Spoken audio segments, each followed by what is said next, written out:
The morning Amelia spilled hot coffee on a man worth more than most small countries, she had already decided it was going to be a bad day. Not in the dramatic sense. Nothing had collapsed. No one had called with terrible news. It was more of a feeling that settled somewhere behind her sternum around 6 a.m, when her alarm didn't go off, and she woke up 20 minutes late with her heart already pounding before she even opened her eyes. That particular kind of bad. The quiet, grinding kind that doesn't announce itself, just accumulates. She worked at the Langford, a private events venue on the Upper East Side of Manhattan that specialized in the kind of gatherings most people never heard about. Corporate dinners for executives who didn't want press. Celebrations for families whose names appeared in financial news but never in social columns. Amelia had been a floor coordinator there for 3 years, and she was good at her job precisely because she understood one fundamental rule: be useful, be invisible, be gone before anyone remembers you were there. It was a Thursday in late October. The venue had been booked for a private luncheon, 12 guests, a reserved dining room on the 2nd floor, nothing unusual on paper. The client had reserved under a holding company name, which wasn't strange. Half their bookings came in that way. Amelia had reviewed the setup that morning, confirmed the floral arrangements, tested the sound system for the background music, briefed the 2 servers assigned to the room. Everything was in order by 11:15. She was carrying a tray with the pre-poured welcome beverages, a request from the client, 4 coffees and 2 teas, when the elevator opened directly in front of her. She wasn't expecting anyone to be on that elevator. The guests weren't scheduled to arrive for another 30 minutes. She had her head slightly down, watching the tray, and when the doors slid apart, she stepped forward purely by habit. The way she always crossed that particular stretch of hallway without looking up, because there was never anyone there at 11:17 on a setup morning. The collision was quiet, as disasters sometimes are. The tray tilted. 2 of the coffees went forward. She heard the sound before she fully processed what had happened. That specific, awful sound of liquid hitting fabric. And then she looked up. He wasn't looking at the coffee. He was looking at her. That was the first thing she registered, and it was the thing that stayed with her longer than it should have. Not the ruined suit. Not the 2 men flanking him who moved almost simultaneously. One reaching toward her as if she were a threat, the other scanning the hallway in both directions. Not the absolute stillness that seemed to radiate outward from him like heat from a surface that had been in the sun too long. He was looking at her, and his expression was completely unreadable. "I'm so sorry," Amelia said, and her voice came out steadier than she felt. I wasn't expecting. I'm so sorry, sir. Please let me." She was already reaching for the small towel tucked into her apron. The man to her left caught her wrist. Not hard, not aggressive, just stopped her, the way you stop a door from closing. Firm, certain, final. "Don't," he said quietly, and he wasn't talking to her. The grip released. Amelia stood very still. Her heart was doing something unpleasant. The man in front of her was young. Younger than she'd expected, given everything else about him. Late 20s, maybe 30 at the outside, with dark hair swept back and a face that was almost unsettlingly composed. The white shirt beneath his open jacket had 2 dark stains spreading across the front. The tattoos that climbed his neck were visible above his collar, intricate and dark, the kind of work that took years, and said something deliberate about the person wearing it. He still hadn't looked away from her. "Which room?" he said. It wasn't quite a question. "The Meridian room, sir. 2nd floor, east wing." She paused. "I can have someone bring a fresh. We have a dry cleaning service if you need. Send someone to the car for a shirt." He said this to the man on his right, who nodded once and turned without a word. Then he walked past her. No apology, no anger, no acknowledgement that anything had happened at all. His footsteps were even, unhurried, as if coffee didn't exist, as if she didn't exist, as if the small crisis had already been filed away somewhere and closed. Amelia stood in the hallway holding a tray with 2 empty glasses and her heart somewhere in her throat. The man on his left paused as he passed her. He was older, with a closely trimmed beard and the kind of posture that came from years of paying attention to everything.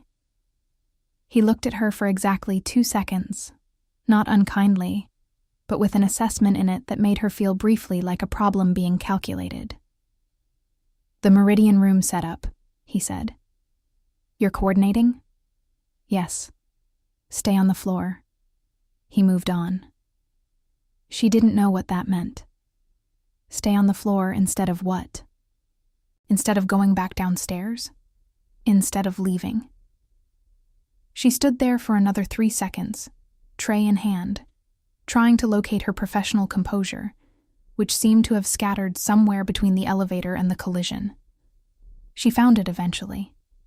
She always did. The luncheon proceeded without visible incident.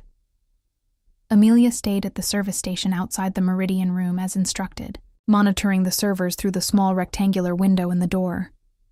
The guests arrived in staggered pairs, quiet men in good suits, one woman who carried herself like she was used to rooms standing up when she entered. No one raised their voices. The conversation, what little she could catch, was conducted in the low tones of people who had nothing to prove to anyone in that room. He sat at the head of the table. She noticed, through that narrow window, how the room organized itself around him, without any visible effort on his part. People leaned slightly in his direction when they spoke. They waited. When he said something, and he didn't say much, the table went quieter, not louder. He had changed his shirt. The new one was the same white, perfectly fitted, as if someone had anticipated exactly this contingency. He didn't look toward the door. She told herself she wasn't watching him. She was monitoring the service, which was her job. She checked the water levels, noted when a bread basket needed replacing, watched the timing between courses. At 1:45, one of the servers came out with a slightly stricken expression that Amelia recognized. "He asked for you," the server. "Marcus, 22, 3 months on the job," said under his breath. "Who did?" Marcus glanced at the door. "The one at the head of the table." Amelia smoothed the front of her apron. She checked that the small notepad was in her pocket, an old habit. Then she opened the door. The room didn't go quiet when she entered. It was already quiet. But there was a subtle shift. A few glances. The woman with the commanding posture tracking her from across the table with an unreadable expression. He was looking at her again. "There was an issue with the coffee this morning," he said. His voice was even, low, calibrated to carry just far enough. "I want to make sure it didn't cause a problem for you." The question was so unexpected that for a half-second she almost answered it honestly. "No, sir," she said instead. "No problem at all." He held her gaze for a moment longer than was comfortable. Not aggressive, not warm, something in between that she didn't have a name for. "Good," he said. And then, as simply as that, he looked back at the man he'd been speaking to before she entered. She was dismissed without being dismissed. She walked back to the door with careful, even steps, aware of every inch of floor between her and the exit. Back at the service station, she let out a breath so slow and deliberate it almost didn't count as exhaling. Marcus looked at her. What did he want? She thought about it for a moment. "I genuinely have no idea," she said. And that was the truth. But it was also, she realized, the beginning of something she didn't yet have words for. The first thread of attention that would, over the weeks that followed, pull tighter and tighter until she couldn't remember what it had felt like before it existed. She just didn't know that yet. He came back the following Thursday. Amelia found out the way she found out about most things at the Langford, through the booking system, at 7:15 in the morning, when she was still on her first coffee, and the venue was empty, except for the cleaning crew finishing up on the ground floor. The reservation appeared under the same holding company name, Meridian Room, 12:30. 8 guests this time.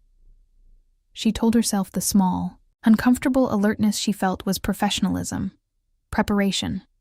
She was a coordinator. It was her job to notice details, to anticipate, to be ready. She reviewed the setup twice. He arrived at 12:20, 10 minutes early, with 3 men instead of 2. The older one with the beard was there again. She'd learned from Marcus, who had a talent for gathering information without appearing to, that the man's name was Mr. Cho, and that he seemed to function as something between an assistant and a shadow. The other 2 she didn't recognize. They swept the hallway in a way that was almost subtle, almost casual, and would have fooled her completely if she hadn't been paying attention. She was paying attention. This time there was no collision. She was standing at the service station when the elevator opened, clipboard in hand, and she looked up at exactly the right moment, or the wrong one, depending on how she chose to frame it later. He saw her immediately. There was a half-second where she could have looked down, redirected her attention to the clipboard, performed the kind of professional invisibility she had spent 3 years perfecting. She didn't. She met his gaze and gave a small, practiced nod, the kind she gave to all clients. Measured, courteous, impersonal. Something shifted in his expression. Not a smile. Not quite. More like a door opening a fraction of an inch. Barely perceptible. Gone before she could be sure she'd seen it. "Ms." He paused. "Amelia," she said. "I'm coordinating today's event." Amelia. He said her name the way someone picks up an unfamiliar object, carefully testing its weight. Then he walked past her toward the room. She didn't move for 3 full seconds after he passed. The luncheon went smoothly. More smoothly than the previous week even, which she attributed to the fact that she'd briefed Marcus more thoroughly and confirmed the kitchen timing twice. But she was aware, with a consistency that bothered her, of the closed door at the end of the hall, of the muffled, low conversation she could occasionally hear through it, of the way the room seemed to generate its own gravity. At 2:10, Mr. Cho came to the service station. "Mr. Kwan would like the room for an additional 45 minutes, he said. "Is that possible?" Amelia checked her schedule. The room was free until 5. "Of course." Mr. Cho nodded. He didn't move immediately. He looked at her with that same careful, calculating attention he'd given her the week before. "You're good at your job," he said, in a tone that made it sound less like a compliment and more like a fact he was logging. "Thank you," she said. He noticed. A pause. That's not common. She didn't know how to respond to that, so she said nothing, and Mr. Cho seemed to consider that an acceptable answer. He returned to the room. She stood at the service station and tried very hard not to think about what that meant. The 3rd Thursday followed the same pattern. Then the 4th. By the 5th week, Amelia had stopped pretending to herself that the reservations were coincidental or routine. The Langford had dozens of coordinators.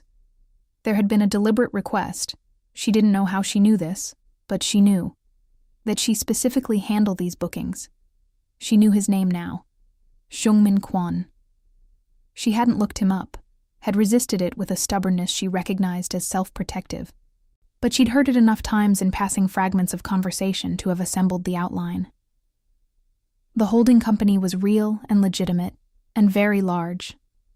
What sat beneath it was something else, something that people at the Langford referred to in the careful, sideways language of people who understood that some things were better left unnamed. She understood the language. She didn't push at the edges of it.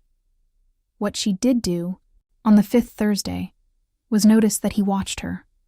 Not constantly, not obviously. But when she came into the room to oversee a course change, to address a minor issue with one of the servers, she could feel it. A kind of attention that was different from the way other clients looked at staff. Most people looked through service workers the way they looked through windows. Seungmin Kwan looked at her the way someone looks at something they're trying to understand.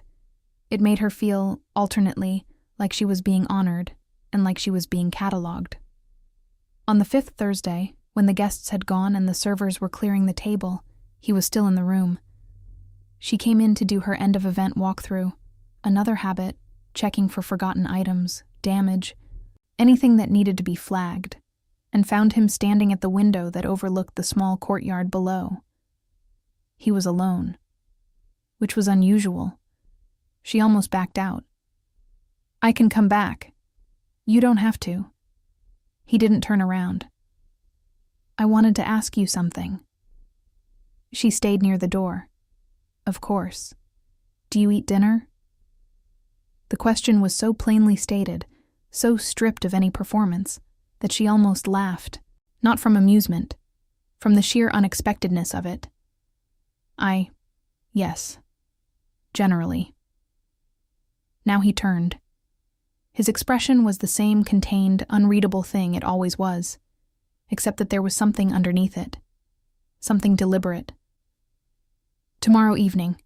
There's a restaurant on 64th Street, Sora. 8 o'clock. It wasn't precisely an invitation. It wasn't precisely a command. It existed in some careful space between the two. Amelia thought about every sensible thing she knew. About professional boundaries. About the particular kind of dangerous that came with a certain kind of man. About the fact that she had a good, stable, carefully constructed life that she had built slowly and on her own terms, and that nothing about Seungmin Kwon suggested he respected carefully constructed things. "I don't think that would be appropriate," she said. The silence that followed lasted about 4 seconds. He held her gaze throughout it. "Why not?" he said. Not a question, an invitation to elaborate. "You're a client." She kept her voice even. "It's a conflict of interest." "I'm not a client after today." He paused. "I won't be booking this venue again." She stared at him. Why?" "Because I have what I needed from it." The way he said it, quietly, without any apparent awareness of how it sounded, sent a current through her that she couldn't immediately classify as either alarm or something warmer. Possibly both. Probably both. "Mr. Kwon, Seungmin." "That's not really." 8 o'clock, he said. "You can decide by then." He picked up his jacket from the back of the chair and walked past her to the door. The two men who materialized from the hallway, she hadn't even heard them there, fell into position beside him without a word. At the door, he paused. He didn't look back, but he paused. "I'll have someone confirm the reservation in your name," he said, "in case you decide to come." Then he was gone. Amelia stood in the empty Meridian room for a long time. The courtyard outside the window was gray and quiet, a few last October leaves collecting against the stone border. The table still held the ghost of the afternoon, linen slightly displaced, water glasses half empty, the particular stillness of a room that had recently held people, and now held only their absence.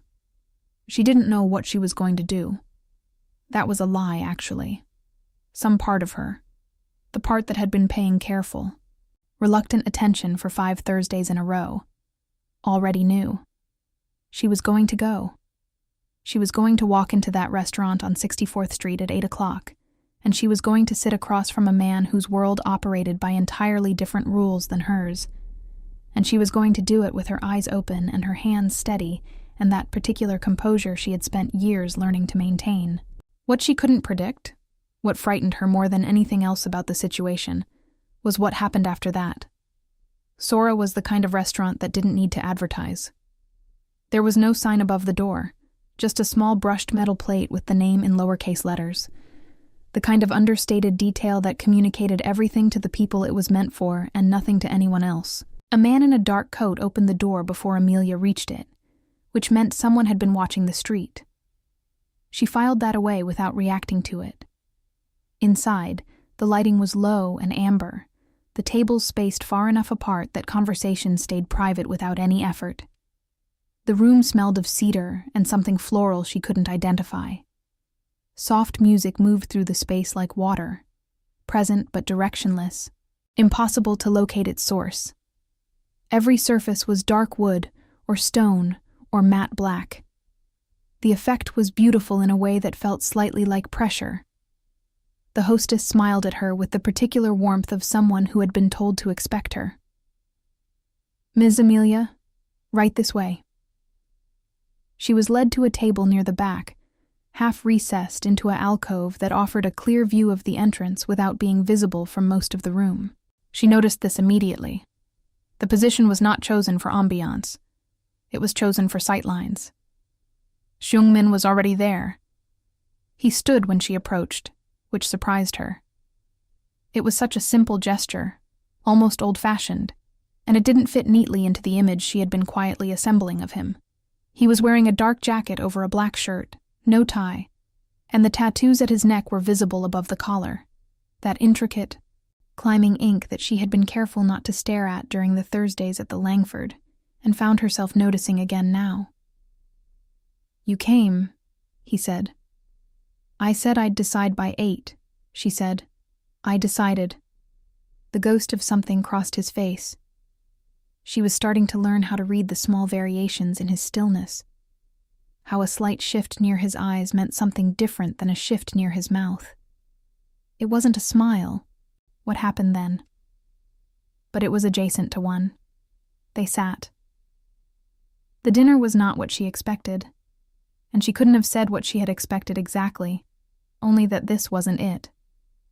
He asked her questions, real ones, not the performative interest of someone filling silence.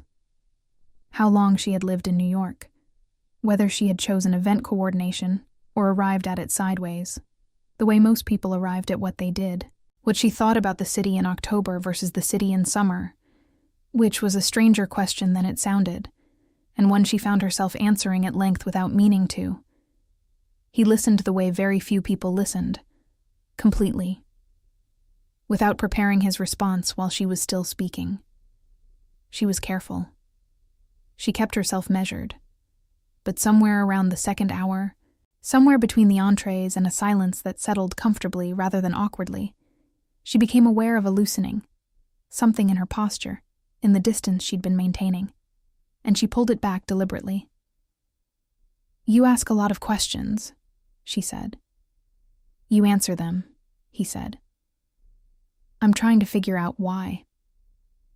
He turned his glass slightly on the table. "Because you're honest. Most people tell me what they think I want to hear. Most people probably have good reasons for that," she said carefully. He looked at her. "Yes," he said. "They do." It was the first time he had acknowledged, without naming it, the particular shape of his world. The acknowledgement was so minimal, so precise, that she almost missed it. But she didn't. She didn't ask. She didn't push. And she suspected that this, the fact that she didn't, was something he was also noticing. He walked her out at 10:30. The city was cold and bright, the kind of October night that makes Manhattan look like it was designed to be cinematic. There was a car at the curb, long and dark, and she assumed it was his. "I'd like to see you again," he said. "Not can I, not would you want to." A statement of intention, offered plainly. "I need to think about it," she said. "All right." She had expected resistance, or persuasion, or at minimum some further pressure. There was none. He simply accepted it, and that uncomplicated acceptance was somehow more unsettling than argument would have been. She thought about it for 4 days. She said yes. It happened gradually after that, the way water finds its level, without drama, with a kind of quiet inevitability. They had dinner twice more in November. A Saturday afternoon once, when he showed up at a coffee shop 3 blocks from her apartment, and she strongly suspected it wasn't coincidental. And they sat for 2 hours while rain moved across the windows. He was different in daylight, or perhaps she was, less guarded, in small increments that she measured carefully. She learned things. Not about his work. He never spoke about it directly. And she never asked directly. And this mutual agreement existed between them without ever being stated. But she learned the shape of him in other ways. That he slept very little. That he had opinions about architecture that he expressed in the same measured tone he seemed to use for everything. That he had a younger sister. That he carried this fact with a particular weight. That he didn't elaborate, and she didn't press. She learned that he watched the room whenever they were in one. Not nervously. Not with any visible tension. Just always. Perpetually aware of every entrance and exit and person within proximity. The way someone who has spent years in a certain kind of vigilance cannot fully turn it off. She wondered sometimes what it cost him, carrying that kind of attention every hour of every day. She didn't ask that either. What she hadn't anticipated, what crept up on her with an honesty she found difficult to manage, was that she started to feel safe around him, which made no rational sense. He was objectively, structurally, the least safe person she had ever spent time near. But there was something in his consistency, in the way he was exactly the same every time she saw him. No performance, no shifting, that her nervous system had apparently decided to interpret as reliable. She recognized this as dangerous. She recognized it and kept going anyway.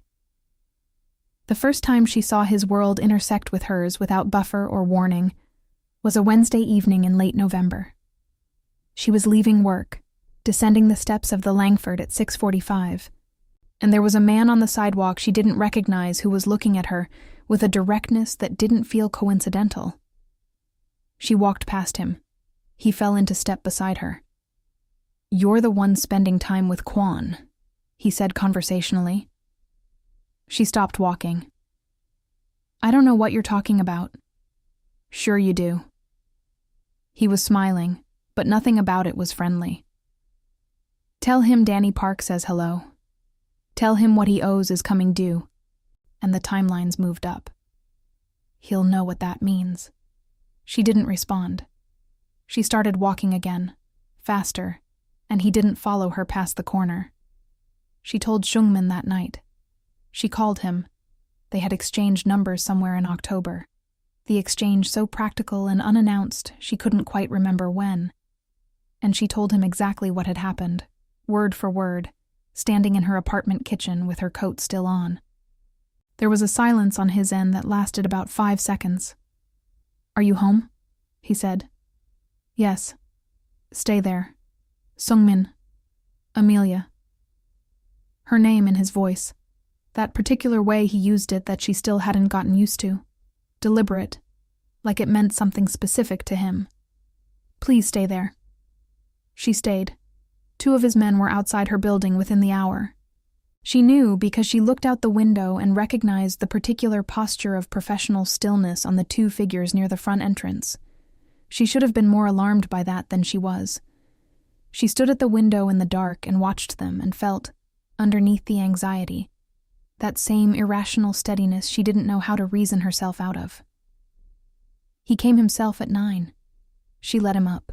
He came through her door and stood in her small living room and looked at her with an intensity she felt physically. A pressure in the center of her chest, like proximity to something generating its own weather. "You're all right," he said. It wasn't a question. It was something he was confirming for himself. "I'm fine," she said. "Who is Danny Park?" His jaw tightened. The first crack she had seen in the surface of him, small and quickly controlled. "Someone I'll deal with." "He was outside my job, Seungmin. He knew who I was." "I know." Something moved in his expression. Not guilt, exactly, but something adjacent to it. Responsibility settling. "I know, I'm sorry." The apology surprised her more than almost anything else he had said or done. It was direct and unqualified, and she could see it cost him something to say it. She sat down on the edge of the couch. He stayed standing. After a moment, she said, "Is this going to keep happening? People knowing who I am?" He was quiet for longer than felt comfortable. "Possibly," he said. "I won't lie to you." She looked at him. He looked back at her. The lamp in the corner threw warm light across one side of his face, left the other in shadow. And she thought, not for the first time, not for the last. That this was an accurate portrait of him, half visible, half something she couldn't see. "I need you to be honest with me," she said, "about the risks, if we're going to keep doing this."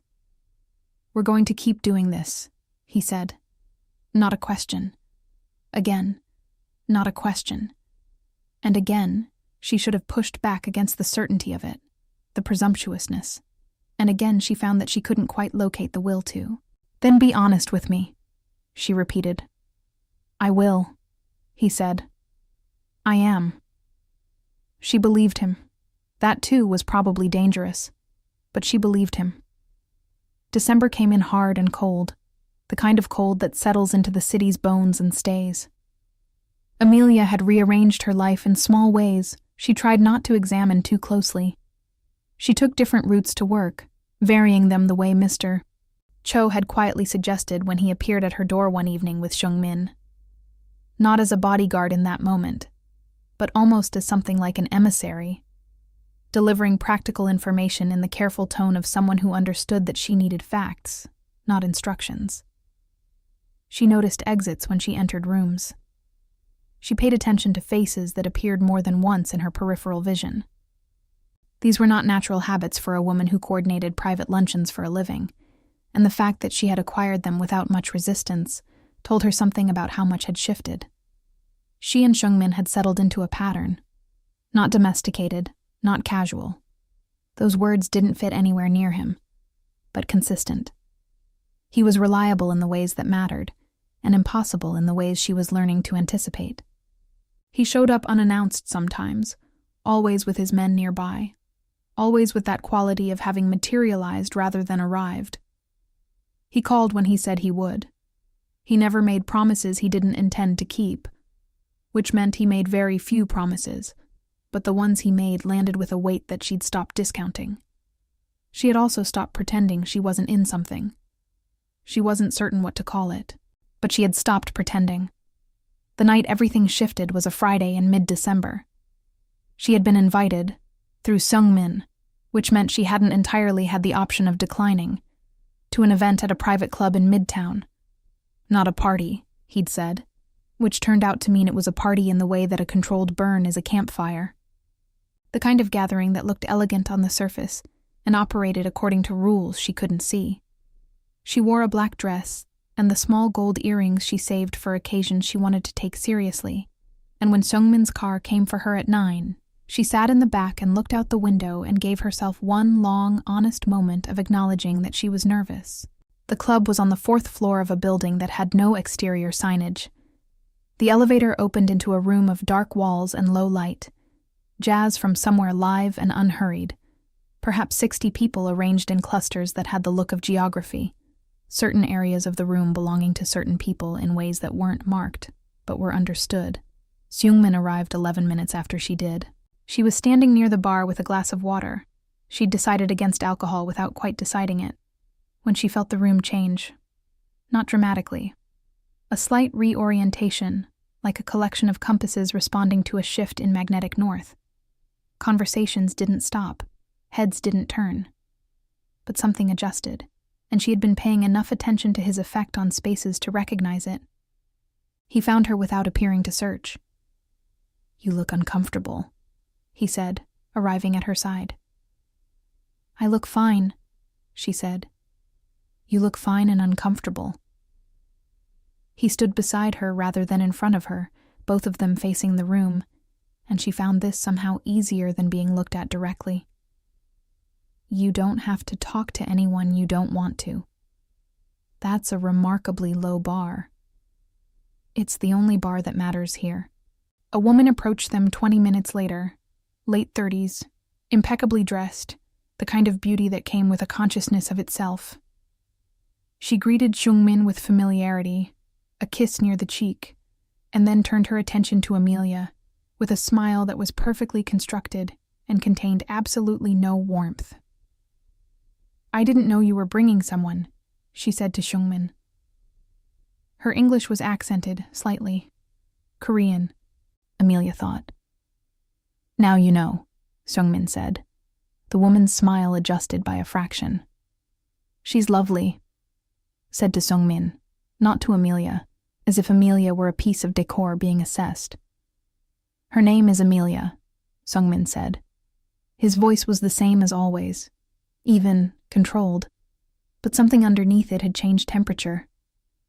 "And she's standing right there." A brief silence. The woman looked at Amelia again, this time with something more genuine in it. Surprise, maybe, or recalculation. "Of course," she said. "I apologize." And then she drifted away, back into the room, back into whatever geometry she belonged to. Amelia kept her expression neutral. Inside, something had shifted, not dramatically, but definitively, the way he had said it. She's standing right there. No elevation in his voice, no performance. Just a correction, clean and immediate, that had carried the full weight of his authority behind it without requiring any of its volume. She didn't say anything. Neither did he. They stood there for another minute, watching the room, and she was aware of his arm close to hers, close enough that she could feel the warmth of it without contact. "Who was that?" she asked eventually. "Someone who confuses proximity to power with the possession of it," he said. She almost laughed. She turned it into a small exhale instead. It was later that night, much later, when the event had thinned and they were in the back of the car moving through the empty 3 a.m. streets, that the evening broke open. His phone had been active all night. Subtle vibrations she'd noticed even when he didn't visibly react to them.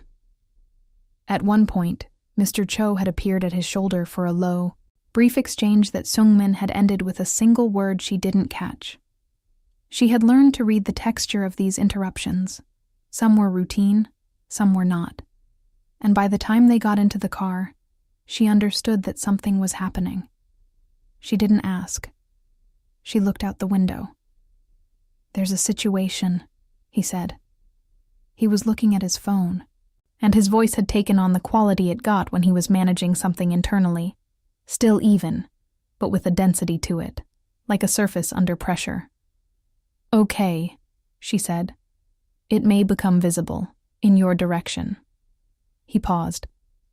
"Danny Park has been making noise again. More specifically, he's been asking about you." The cold that moved through her had nothing to do with the temperature outside. "What kind of asking?" "The kind that's designed to get back to me." He set the phone down. He looked at her then, directly, with the full attention he usually distributed carefully across the room. "He's trying to locate something I care about, to use it." She held his gaze. "And you care about me." It wasn't a question. The way he said things to her were never quite questions. But she said it plainly, testing the shape of it. He didn't look away. "Yes," he said. Simple. Unqualified. The same weight as everything else he said. She breathed. "What does that mean for me, practically?" "It means you won't be alone." He said it without apology. "I know that's not what you asked for." "I didn't ask for any of this," she said. "No." A pause. "I know." She turned back to the window. The city moved past, lit and enormous and indifferent. She thought about her apartment, her job, the careful ordinary life she had built, and she thought about the fact that a man named Danny Park now knew her name and her face and was using her as leverage, and she thought about the 2 men who appeared outside her building without being summoned and how she had looked at them in the dark and felt something she still couldn't properly name. "Seungmin." She didn't look away from the window. "Yes." "Tell me how this ends." "With Park." A silence. Outside, a traffic light went from yellow to red, and the car slowed. "He'll be handled," Seungmin said, "before the end of the week." She understood what handled meant, in the language they had developed, in the language of his world. She didn't ask for elaboration.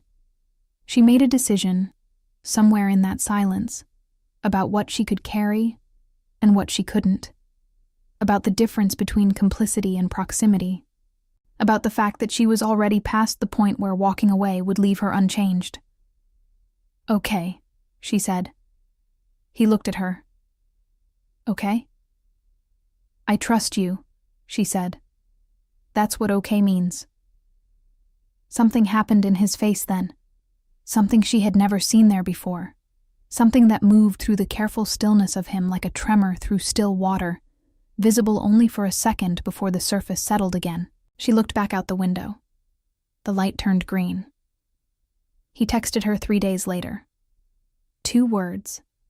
"It's done." She sat with her phone in her hands in her kitchen for a long moment. Outside her window, the first real snow of December was falling, light and directionless, settling without drama on the ledge and the street below. She typed back, "Thank you." Then she set the phone down and stood at the window and watched the snow and let herself feel, fully and without managing it, the complicated weight of what her life had become. It wasn't simple. It wasn't safe. It wasn't anything she would have chosen if someone had described it to her a year ago. But she had chosen it. That was the thing she kept returning to. She had chosen it with her eyes open, step by deliberate step, and somewhere in the accumulated weight of those choices was something that felt, underneath all the complication, like the most honest thing she had ever done. She was still standing there when her phone lit up again. "Dinner tomorrow. I'll come at 7. Not a question. She smiled at the window, at the snow, at the particular absurdity of her own life. 7 is fine, she wrote back. January arrived the way January always does in New York.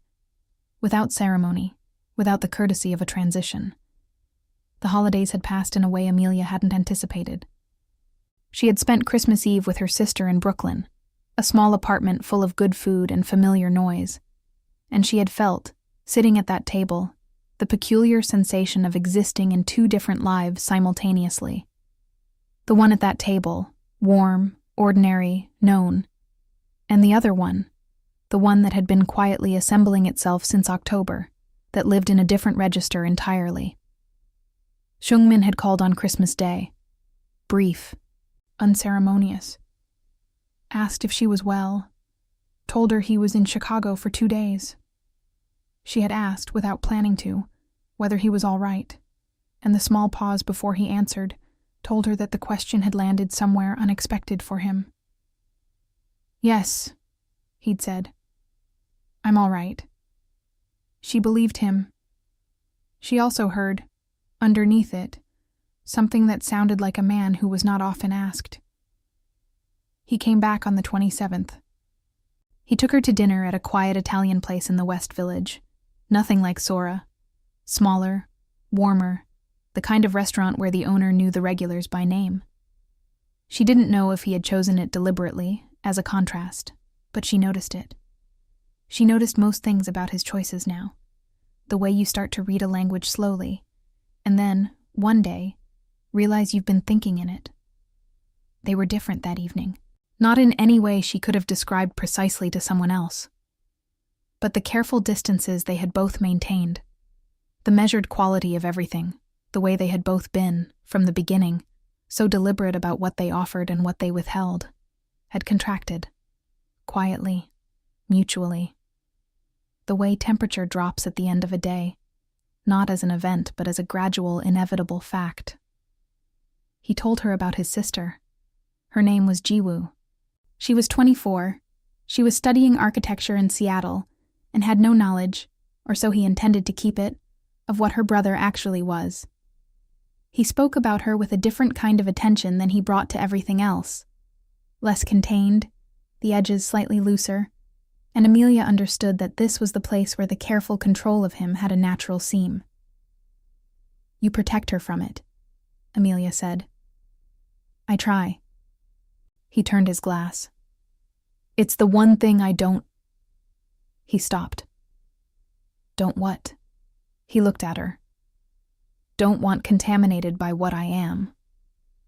The word contaminated sat between them for a moment. She thought about responding to it, And then she thought about what he'd actually said. What I am, not what I do, and the difference between those two things was not nothing. "You're not contamination," she said quietly. He looked at her for a long time. "You don't know everything I am." "No," she agreed, "but I know enough to know that's not the right word." Something settled in him then, not resolved. She didn't think resolution was a state he accessed easily or often, but settled, the way a foundation settles, finding its actual depth. It was the second week of January when he said it. They were at her apartment. This had become a thing that happened, him there in her space, which she had initially found destabilizing, and had gradually come to feel like a different kind of normal. He was comfortable in small spaces in a way that surprised her, given how much the world seemed to expand to accommodate him when he moved through it. In her apartment, he sat on her couch without ceremony, drank the coffee she made in the French press she'd bought years ago, occasionally read something on his phone while she worked at the small desk in the corner, and the silence between them was the easy, unperformed kind. They had been talking about something inconsequential, a film she had seen without him, that he had opinions about despite not having seen it, which was characteristic, when his phone went off with a frequency and urgency that shifted the temperature of the room. He stepped into the hallway to take the call. She heard almost nothing, just the low, controlled register of his voice, and a single moment where it went very still, in a way that meant something had happened. When he came back, he sat down, and for a moment said nothing, and she gave him that moment without filling it. "One of my men was followed tonight," he said, "leaving a location associated with me, photographed." She set down the book she was holding. "Someone building a case?" "Possibly." His jaw was tight. "Or someone building leverage." "The same kind as before? Like Park?" "Different." He looked at her. "The photographs included the location. My man wasn't alone at the location." A pause. "You were with him, outside the restaurant on 6th last week, in the background, but clearly identifiable." The silence that followed was complete. She absorbed it. The implication of it, that someone had been watching not just his movements but hers, that she existed in someone's file now, in someone's calculation as a variable to be used, settled into her with a cold, specific clarity. "How exposed am I?" she said. "Right now the photographs are contained. I'll have them within 24 hours. He said this with the certainty of someone describing a fact rather than a plan. But the person who took them knows what they saw. And that person will be discouraged from acting on it. She looked at him. He looked back. Amelia. Her name in his mouth that way. "I need to ask you something directly." "Ask." "Do you want to leave this?" He didn't gesture at himself or at anything. He didn't need to. "I need you to tell me honestly, because if you do, I can make it clean. I can make it so that you're not touched by any of it going forward.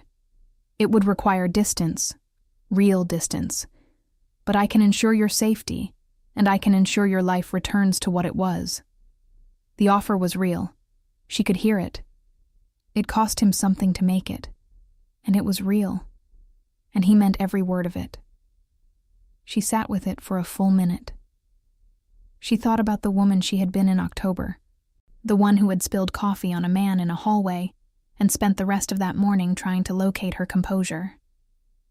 She thought about how small her life had felt then, not in a painful way, but in the way of something that has stayed the same size for too long and doesn't know it. She thought about Brooklyn at Christmas and her sister's kitchen, and the warm, familiar life that had always been the thing she returned to, and she thought about the fact that even there, sitting at that table, she had been aware of the other life, had felt it, had not wanted to give it back. "No," she said. He was very still. "I don't want to leave it," she said.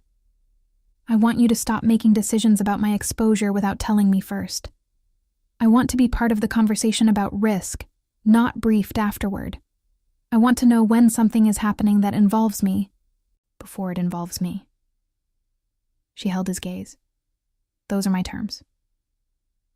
A long silence. Those are reasonable terms, he said. I know they are. Something happened in his face. That movement she had first seen in the car in December. That tremor under still water. This time it lasted longer. This time she could see it more clearly for what it was. Not weakness, not softness exactly. Just the particular expression of a man who has spent years being treated as a force rather than a person, encountering something he doesn't have a practiced response for. I don't know how to do this well, he said. What you're asking for. I know, she said. I'm not asking you to do it perfectly. I'm asking you to try. He looked at her. Why? Because you're worth it, she said simply. Even with all of it. The silence that followed was different from all the silences before it. Fuller. She felt it in the room like a change in pressure, like the moment before a storm resolves, that held breath when the sky has committed to something, and the only thing left is the falling. He reached across the couch and took her hand. Not dramatically. Not with any performance.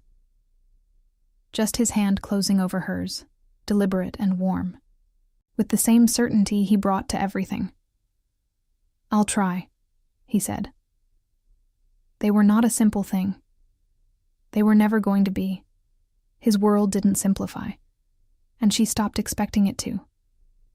And in the stopping, there was a kind of freedom she hadn't anticipated. She kept her job. She kept her apartment, though his men remained a peripheral, unobtrusive presence that she had accepted as the particular shape her safety took in this life. She met Jiwoo in March, when the younger woman came through New York on her way back from a conference, and found in her a warmth and directness that explained something she had wondered about Seungmin, where he had learned, under everything, how to care. Jiwoo had looked at her across the dinner table and said, He talks about you, you know. He doesn't think I notice, but he does. Seungmin had said nothing. He had looked at his drink. But Amelia had seen the line of his shoulders, the way they sat differently than usual, something in them that was almost, unmistakably, peace. She thought about that night for a long time afterward, about how she had expected, from the beginning, that being near him would feel like standing close to something dangerous and contained, like a fire behind glass, warm but always with that pain between you and the heat. What she hadn't expected was that the glass would turn out to be a door, and that it had been open, she understood now, for longer than either of them had been willing to say.